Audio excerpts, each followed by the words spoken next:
আপনি কি জানেন র্যাডিক্যাল ইসলামের বিরুদ্ধে রীতিমতো যুদ্ধ ঘোষণা করে দিয়েছেন ইতালির প্রধানমন্ত্রী জর্জিয়া মেলোনি। কেন বলছি এ কথা? কারণ ইতালিতে এখন উন্মুক্ত স্থানে নামাজ পড়াকে নিষিদ্ধ করা হয়েছে, অবৈধ মসজিদ বন্ধ করা হচ্ছে, যারা বিদ্বেষমূলক বার্তা প্রচার করতেন তাদের দেশ থেকে বহিষ্কার করা হচ্ছে, বোরখা নিষিদ্ধ করার আইন আনা হচ্ছে, মসজিদের ফান্ডিংয়ের ওপরে জাতীয় পর্যায়ের কড়া নজরদারির ব্যবস্থা করা হয়েছে। তবে সত্যি কথা বলতে কি, ইতালিতে র্যাডিক্যাল ইসলামের প্রতি এরকম কঠোর পদক্ষেপ খুব সহজ কোনো কাজ ছিল না। কারণ কিছু বছর আগে পর্যন্ত ইতালির পরিস্থিতি অত্যন্ত সংকটজনক ছিল। ভূমধ্যসাগর পেরিয়ে লক্ষ লক্ষ শরণার্থী নৌকায় করে ইতালিতে প্রবেশ করছিল, জনসংখ্যার গঠন দ্রুত পাল্টে যাচ্ছিল, ইতালীয় মহিলাদের হিজাব পরার জন্য প্ররোচিত করা হচ্ছিল, চার্চের বাইরে ইসলামীয় স্লোগান শোনা যাচ্ছিল, ইতালির সবচেয়ে পবিত্র স্থান সেন্ট পিটার্স ব্যাসিলিকায় ভাঙচুরের ঘটনা ঘটছিল।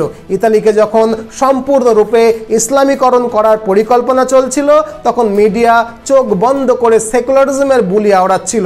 রাজনৈতিক নেতারা ভোট ব্যাংকের রাজনীতি করতে গিয়ে মুসলিম তোষণ চালিয়ে যাচ্ছিল এবং ইতালি ক্রমে ক্রমে তার সামাজিক স্বকীয়তা এবং সাংস্কৃতিক স্বতন্ত্রতাকে হারাচ্ছিল। আর ইতালির এরকম সংকটজনক অবস্থায় উত্থান হয় জর্জিয়া মেলোনির মতো একজন দৃঢ়চেতা প্রধানমন্ত্রীর। আর প্রধানমন্ত্রী হতেই শুরু হয় মেলোনির অ্যাকশন। উত্তরপ্রদেশের যোগীর মতো ইতালিতেও একের পর এক অবৈধ নির্মাণ ভাঙা হচ্ছে। ওয়াজ মাহফিলে বিষাক্ত প্রচার করলেই নাগরিকত্ব কেড়ে নিয়ে দেশের বাইরে পাঠানো হচ্ছে। রাস্তায় পাথর ছুড়লে বা অশান্তি পাকালে ইতালির পুলিশ কঠোর ব্যবস্থা নিচ্ছে। র্যাডিক্যাল মাদ্রাসাগুলোতে চরম নজরদারি চালানো হচ্ছে। অবৈধ মসজিদ ভেঙে দেওয়া হচ্ছে।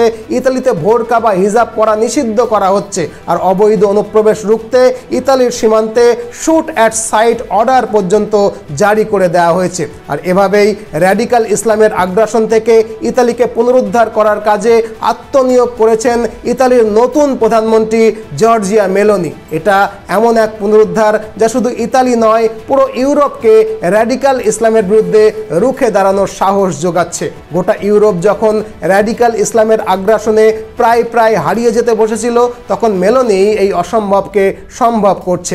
আপনার কি মনে হয় এই লড়াইয়ে মেলোনি জিততে পারবে? কমেন্ট বক্সে আপনার মতামত জানাতে ভুলবেন না।